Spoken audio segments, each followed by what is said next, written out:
Hey guys, what's going on?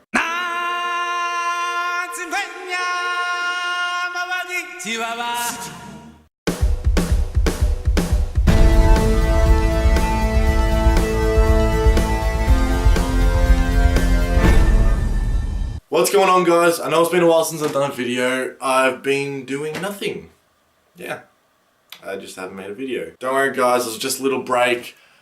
I don't intend to let that happen anytime soon. Anyway guys, let's get right into the video today. As you saw in the title description below, we are doing the top 5 animations of all time. Kicking it off the countdown at number 5, we have Shrek. That's right, Shrek. I know a lot of people, I know this series has just completely run its course and it's just gone from a revolutionary and really original idea to just something that you just don't want to see anymore. And after they made the 4th one, it just had to end. You know, Forever After. Thank Christ it was Forever After. But, you know, you had the first and you had the second movie. And I know a lot of people prefer the second movie because of Puss in Boots and the villain and everything else. But when I was a kid, Shrek was my favourite movie. That was just my kid movie to go watch. You know, I had The Lion King, I had all that. But Shrek was just that one that came out when I was like 7 or 8. And I loved it. I loved that movie. Shrek has great characters. I love Mike Myers in it. A freaking Scottish ogre. What more could you ask for? Oh, and Eddie Murphy as the donkey. He liked that boulder.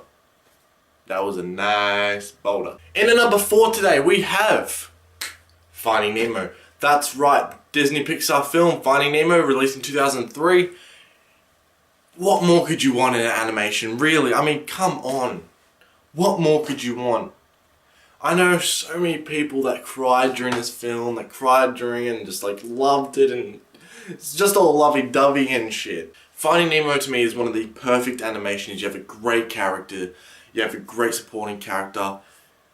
It's just awesome. And you know, there's not really this big villain except this little girl that comes into it at the end, and you got the sharks and you got the turtles, and that movie just revolutionized so much. And it was like the statement that Pixar needed to be like, yo, this is our time.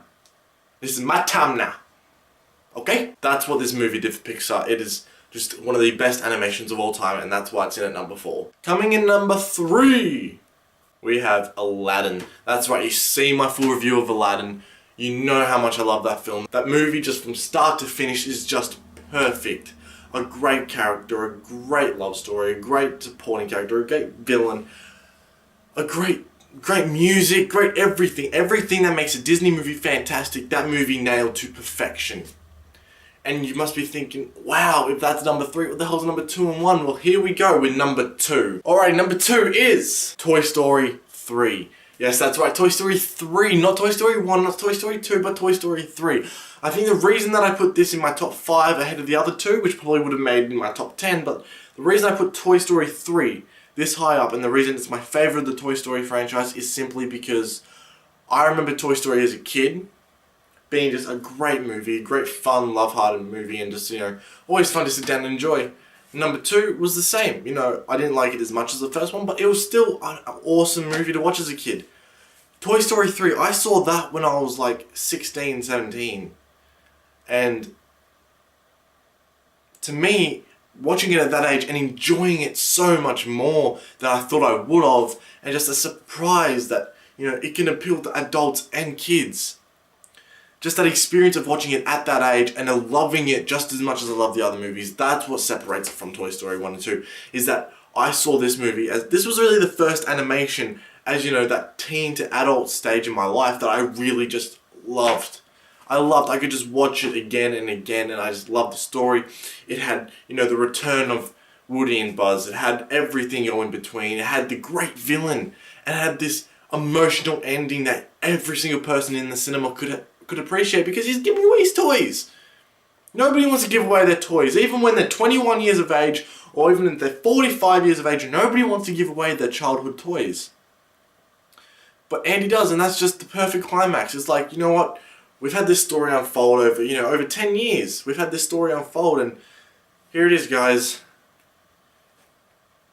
And it worked. Anyway, guys, I'm sure you know what my number 1 is by now. If you don't, number 1 is The Lion King. What were you thinking it was going to be? To me, The Lion King is the best animation of all time. It just nailed every single thing to perfection. The story, the characters, the music, everything that goes into a Disney animation. It was just better than anything before it or after it will ever be. To me, I'm not sure there's a single thing that can touch The Lion King in terms of best animation movie ever. Because it is just that good at what it does. I mean, you got the best coming of age story. You've got the most evil villain in Scar, voiced by Jeremy Irons. I mean, he's just that pompous English fucking little punce that you want to kick, but he's so clever. He's so conniving. He's so good at what he does. He's so evil in the way that he gets to the crown, and I love. I mean, I hated it when I was a kid because I always had to turn around because of how sad it was. But the scene when Mufasa dies is it's heartbreaking. But the animation in that is just amazingly done. With the stampede and everything, just the visuals are amazing in that scene. And then you have the coming of age story, how Simba, he doesn't want to stand up to do what he needs to do. He's so much happier. And the reason that this movie is so good is that it relates to just about everyone who watches it. Kids watching, they see this good time, they see the music and everything, and that's how it appeals to them.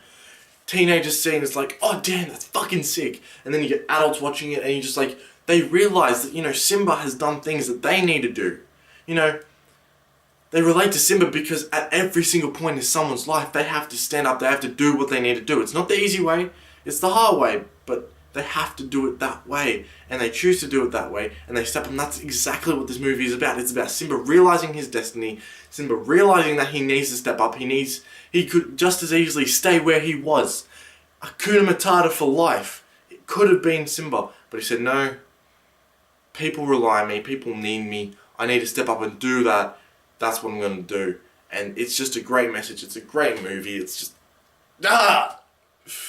It's fucking awesome. Anyway, guys, that's my top 5. I should say that every single selection in my top 5 is my opinion. If you have your own opinion, if you disagree with what I said, put your top 5 in the comment section below. And that's all my time for today. If you like what you saw, hit that like button below, comment, subscribe. I'll see you guys next time.